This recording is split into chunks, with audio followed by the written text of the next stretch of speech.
Baik, Assalamualaikum warahmatullahi wabarakatuh. Perkenalkan nama saya Ajeng Wahyunulan dengan NIM 2023-11207 dari kelas Sistem Kontrol Fuzzy kelas A dengan dosen pembimbing Pak Bayu Aji Sudipyo STMBA. Baik, pada kesempatan kali ini saya akan menjelaskan mengenai tugas untuk menjawab soal UTS. Untuk soal yang pertama, sebuah pabrik memproduksi sepatu setiap hari. Permintaan sepatu dari distributor tidak tentu, kadang naik dan kadang turun. Permintaan tertinggi pernah mencapai 4.500 pasang per hari, dan permintaan terkecil 2.500 pasang per hari. Persediaan sepatu di gudang juga bervariasi, paling banyak mencapai 750 pasang per hari, dan sedikitnya mencapai 125 pasang per hari. Pertanyaannya, gambarkan fungsi keanggotaan yang cocok untuk permintaan dan persediaan sepatu. Oke, untuk jawaban yang pertama itu berdasarkan fungsi keanggotaan permintaan. Nah, itu ada permintaan turun dan permintaan naik. Untuk permintaan turun, itu untuk satu X-nya itu kurang dari 2.500. Kalau di sekitar 4.500 dikurang X per 4.500 dikurang 2.500, itu X-nya di antara 2.500 sampai 4.500. Terus untuk 0 itu lebih sama dengan 4.500. Untuk grafiknya sesuai pada slide. Selanjutnya ada fungsi keanggotaan permintaan di permintaan naik, di mana untuk nolnya itu X-nya kurang sama dengan 2.500, untuk X kurang 2.500 per 4.500 dikurang 2.500, itu X-nya di antara 2.500 sampai 4.500. Nah, terus 1 itu X-nya lebih besar sama dengan 4.500. Untuk grafiknya itu kelihatan dari PT. Lanjut, untuk fungsi keanggotaan berdasarkan persediaan, ada yang persediaan sedikit dan ada persediaan banyak.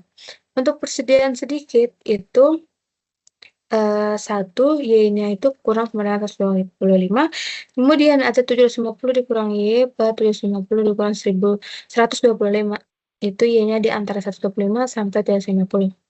Kemudian Y itu lebih besar sama dengan 750, dan grafiknya itu seperti di slide. Selanjutnya ada berdasarkan persediaan banyak. Untuk nolnya itu Y-nya kurang sama dengan 125, Y kurang 125 per 750 dikurang 125, untuk Y-nya itu di antara 125 sampai 750.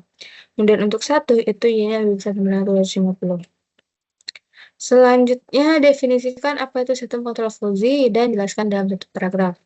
Nah, untuk sistem kontrol fuzzy sendiri itu merupakan metode pengendalian yang menggunakan logika fuzzy untuk meniru cara manusia mengambil keputusan berdasarkan informasi yang tidak pasti atau tidak tegas, berbeda dengan logika binar yang hanya mengenal nilai benar atau salah. Logika fuzzy juga memungkinkan suatu kondisi memiliki tingkat keanggotaan antara 0 hingga 1, sehingga lebih fleksibel dalam menangani masalah dunia nyata.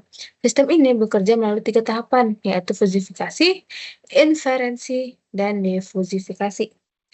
Lalu sistem kontrol fuzzy banyak digunakan berbagai aplikasi seperti mesin cuci otomatis, pendingin ruangan, kendaraan, dan sistem industri lainnya. Lanjut untuk soal ketiga. Nah, misalkan variabel umur dibagi menjadi 3 kategori. Ada muda, yaitu kurang dari 33 tahun, parubaya di antara 33 sampai 55 tahun, lalu tua, yaitu lebih dari 55 tahun.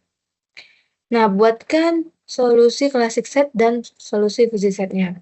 Oke, yang pertama ada solusi klasik untuk yang muda itu 1 X-nya kurang dari 33, 0 lebih sama dengan 33.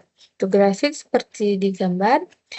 Dan untuk parubaya itu ada 3, 0 itu X-nya kurang dari 33, 1 itu X-nya di antara 33 sampai 55, terus 0 itu X-nya lebih dari 55.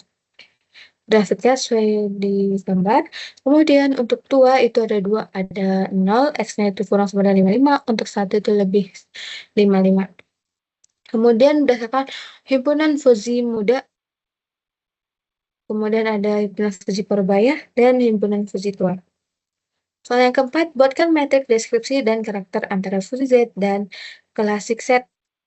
Nah, di slide ini terdapat perbedaan antara classic set dan fuzzy set. Nah, yang pertama itu dari aspek definisi.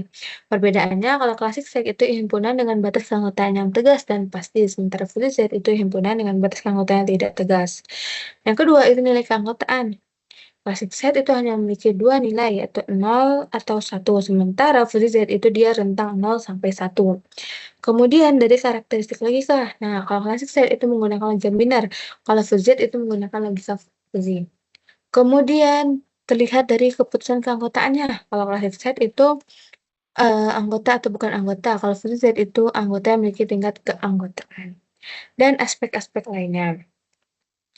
Baik, cukup sekian presentasi yang dapat saya sampaikan. Mohon maaf apabila ada kesalahan dan saya akhiri dengan wassalamualaikum warahmatullahi wabarakatuh.